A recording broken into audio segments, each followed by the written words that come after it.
But he really sums it up by saying, you know, we should be able to believe our informants without believing their explanations.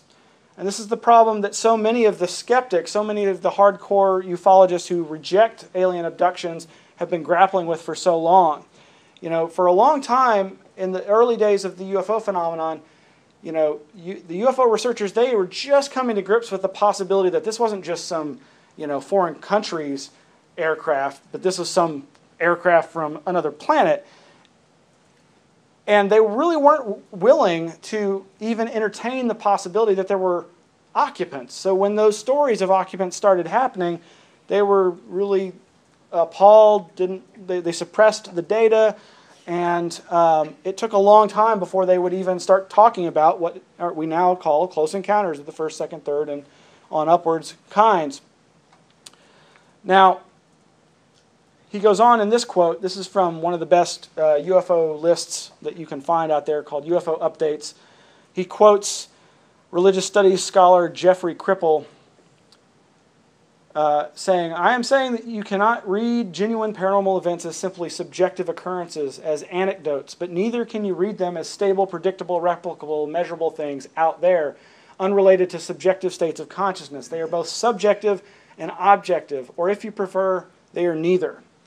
And as Jerry Clark said, if we don't develop new ways of thinking about this particular category of extraordinary human experience, we'll be spinning our wheels forever. And in fact, that's what basically has been going on for the last 60 years, in my estimation, is that there are all the beliefs about UFOs, but very few of those beliefs are backed up by scientific evidence or even good critical thinking.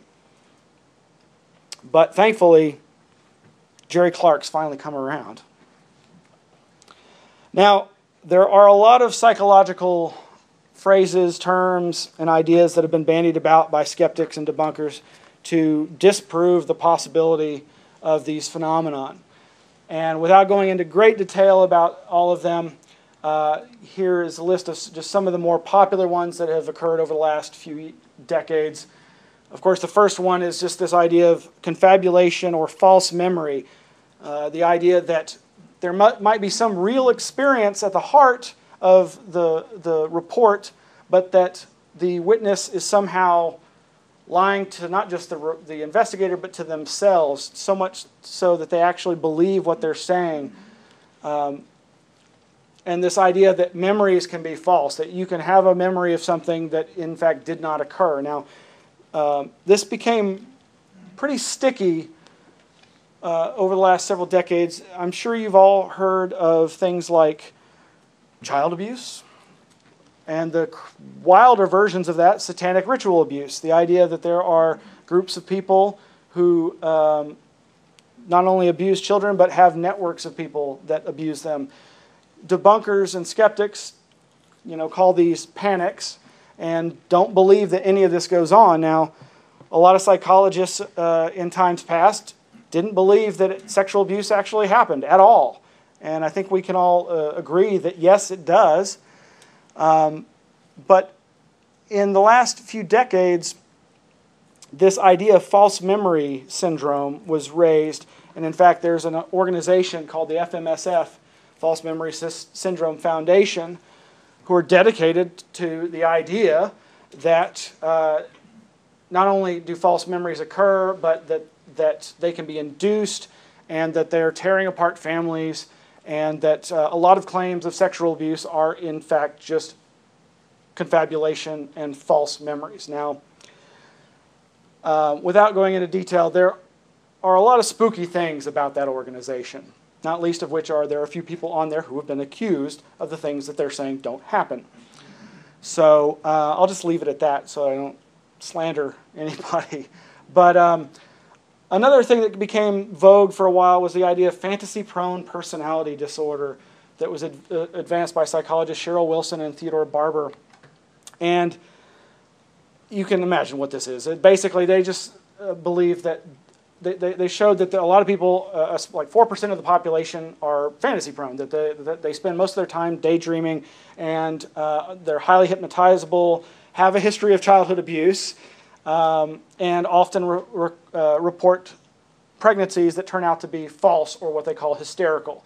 Now this is actually kind of an interesting phenomenon in and of itself because, of course, part of the thing you see in the UFO alien abduction literature are claims of hybridization at the hands of these aliens and the creation of hybrid children that are then taken from the mothers.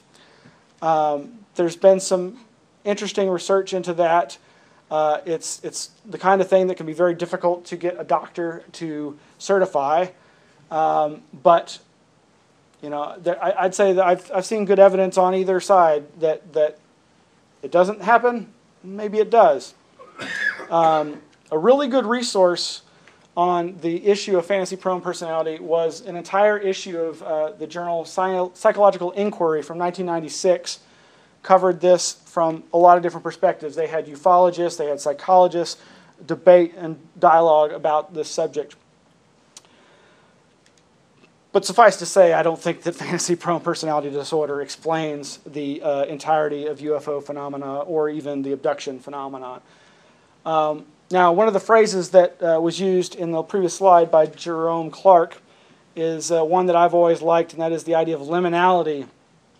And that is a psychological, neurological, or metaphysical subjective state, conscious or unconscious, of being on the threshold of or between two different existential planes as defined in neurological psychology, a liminal state, and in the anthropological theories of ritual by such writers as Arnold von Gennep and Victor Turner. It's just a term used by academics to describe those netherworlds that are so common in claims of encounters with strange beings or claims of visits to strange realms.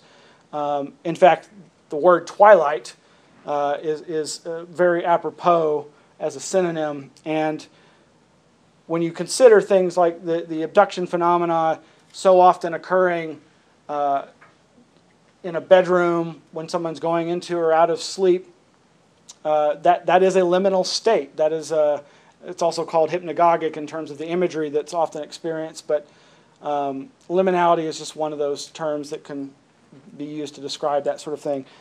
Another wild idea that was put forth by a researcher named Alvin Lawson was the birth trauma hypothesis. Now, he basically suggested that abduction reports were misremembered birth trauma, that somehow people were remembering the traumatic experience of being forced from the womb, and that they were misinterpreting these memories as alien abduction. Now, as you might imagine, that was a very controversial idea. Not a lot of people took it seriously, but I found it interesting in light of transpersonal psychology. Some of you may be familiar with the work of Stanislav Grof and other transpersonal psychologists who really embrace these wide variety of anomalous experiences, and they don't just discard them as being hallucination. They do hold them with a degree of import, and they respect the people who are claiming them. A lot of transpersonal psychology deals with the idea that you can actually remember your birth experience, as well as a wide variety of other experiences that include experiencing the consciousness of other entities, of the living creatures, of experiencing the consciousness of inanimate objects even. So even in something as seemingly ridiculous as the birth trauma hypothesis, there may be something worth looking at. And of course, temporal lobe epilepsy. And this is an idea that was suggested, that comes up a lot. Whitley Strieber actually raised this issue in his book Communion. He talked about one of his psychiatrists that he went to raised the possibility that he was suffering from temporal lobe epilepsy, and that could be creating these hallucinations that were surely what he was experiencing. But ultimately, his doctor, they did the MRIs and EEGs, and they came away, and all this stuff is on Whitley Strieber's website, Unknown Country. He's got all the documentation for all the experiments, all the tests that he's undergone, and they came away saying, no, you do not suffer from temporal lobe epilepsy. But that's one of the ideas, especially espoused by Michael Persinger, who we'll talk about a little in a moment. Another thing, just a lot of people don't realize, the phrase cognitive dissonance actually has its origins in a UFO cult. Now, this cult involved a woman who was doing automatic writing. She was supposedly channeling an extraterrestrial from the planet Clarion. That planet actually comes up quite a bit in UFO contact lore.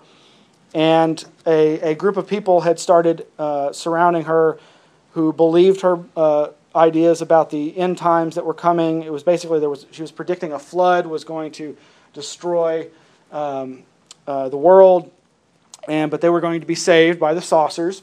And this is, of course, an idea that has been since repeated a number of times by a wide variety of groups out there. The most famous, of course, probably being the Heaven's Gate cult that committed suicide back in the mid to late 1990s. But it was Leon Festinger, who authored this book in 1956, who first came up with this phrase, cognitive dissonance, to describe the discomfort caused by holding conflicting ideas simultaneously. And it basically gets to the idea of, even when these people were confronted with the fact that their idea was wrong, they were able to bolster their belief and renew their belief by continuing to recruit more members. And that's something that you see over and over again in these kinds of contactee cults. And in fact, I believe the woman who was at the heart of this case went on to continue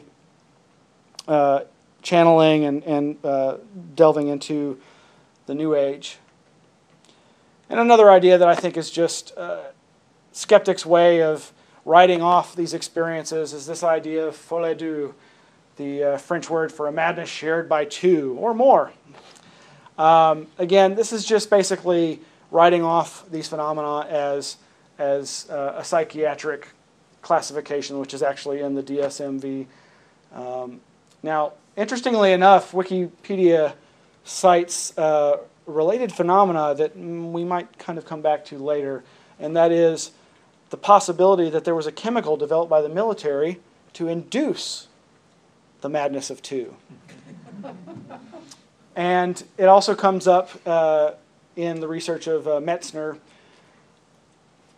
with anthropologists studying the ayahuasca users in South America, which of course we're going to get on to the drugs here in just a minute. So now, getting back to temporal lobe epilepsy, that's really the bailiwick of this fellow, Michael Persinger, who is a rather interesting character. He's at Laurentian University in Canada. It's his theories that I find really potentially useful and telling. Most people know of him because of his creation of what he calls the God helmet.